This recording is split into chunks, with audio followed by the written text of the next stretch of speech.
पन्ना नगर में चल रहे हिंदू सम्मेलन पखवाड़ा के अंतर्गत 17 जनवरी 2026 को पन्ना नगर की 4 प्रमुख बस्तियों में विशाल हिंदू सम्मेलन श्रद्धा, उत्साह और भक्ति भाव के साथ सफलतापूर्वक संपन्न हुए।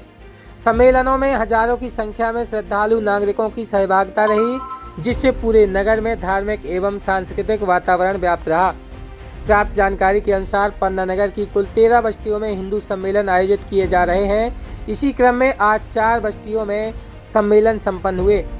श्री जुगल किशोर बस्ती का सम्मेलन लवकुश वाटिका में आयोजित किया गया।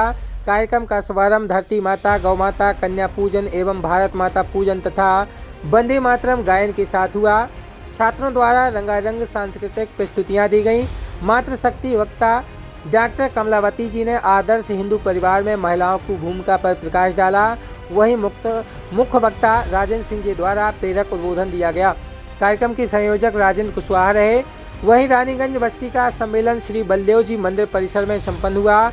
यहां मातृशक्ति वक्ता श्रीमती करुणा खरे एवं मुख्य वक्ता श्री उमेश मिश्रा जी रहे। कार्यक्रम के अंत में संयोजक अशोक गुप्ता जी द्वारा आभार प्रदर्शन किया गया। कटरा बस्ती का हिंदू सम्मेलन छत्रसाल पार्क में आयोजित किया गया। कार्यक्रम में वक्ता श्रीमती कीर्ति शर्मा रहीं। आयोजन के संयोजक लक्ष्मीकांत शर्मा द्वारा आभार व्यक्त किया गया। कार्यक्रम के उपरांत सभी उपस्थित समाजजनों के लिए सहभोज का आयोजन किया गया था। वहीं जगन्नाथ स्वामी बस्ती का विशाल हिंदू सम्मेलन मधुबन गार्डन में भव्य रूप से संपन्न हुआ। यहां वक्ता श्रीमती वर्षा सिंह बुंदेला एवं श्री विजय पटेल जी ने समाज को संबोधित किया। कार्यक्रम के संयोजक संतोष यादव जी द्वारा आभार प्रदर्शन कर सभी को प्रसाद वितरित किया गया। चारों बस्तियों में आयोजित सम्मेलनों में साधु संतों एवं मुख्य वक्ताओं ने हिंदू समाज को एकजुट रहने, संस्कृति और परंपराओं की रक्षा करने तथा सामाजिक समरसता बनाए रखने का संदेश दिया है। उनके ओजस्वी उद्बोधनों से उपस्थित जनसमूह भाव विभोर हो उठा है। कार्यक्रम के समापन पर सामूहिक रूप से भारत माता की आरती की गई, जिसके पश्चात भंडारे का आयोजन हुआ। सम्मेलन में पधारे हजारों श्रद्धालुओं को प्रसाद रूपी भोजन कराया गया। सफल आयोजनों से नगर में आपसी भाईचारा, धार्मिक चेतना और सामाजिक एकता और अधिक सशक्त हुई है। लेकिन हिंदू समाज को संगठित करना है। हमें सबको ये मालूम है कि हिंदू समाज संगठित नहीं होता जब 5वें व्यक्ति कंधे पर जाता है शमशान घाट, जब हिंदू समाज संगठित होता है। लेकिन कहीं न कहीं डॉक्टर हेडगेवार जी ने वो पीड़ा उनके मन में थी कि हमें हिंदू समाज का संगठन खड़ा करना है। और विदर्भ के अंदर 1927 में जब एक वर्ग लगाते हैं और वर्ग लगाने के बाद में वहां पर भांति भांति प्रकार के कार्यकर्ता जब आते हैं, उसी समय महात्मा गांधी जी को पता चलता है कि डॉक्टर हेडगेवार एक वर्ग लगाया हुआ वहां जाना है। जब वो वर्ग में जाते हैं विदर्भ में, तो महात्मा गांधी जी सबसे पूछते हैं कि आपका नाम क्या है। तो कोई रोहित, कोई मोहित। महात्मा गांधी जी बोलते हैं इसके आगे तो बताओ।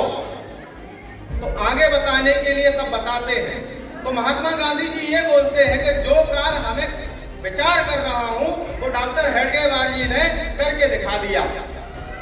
करके क्या दिखा दिया कि जो वो सोच रहे थे महात्मा गांधी जी, वो कार्य डॉक्टर हेडगेवार जी ने वहां कर दिया। मतलब भांति भांति प्रकार के लोगों को स्वर्ग में लाने के बाद में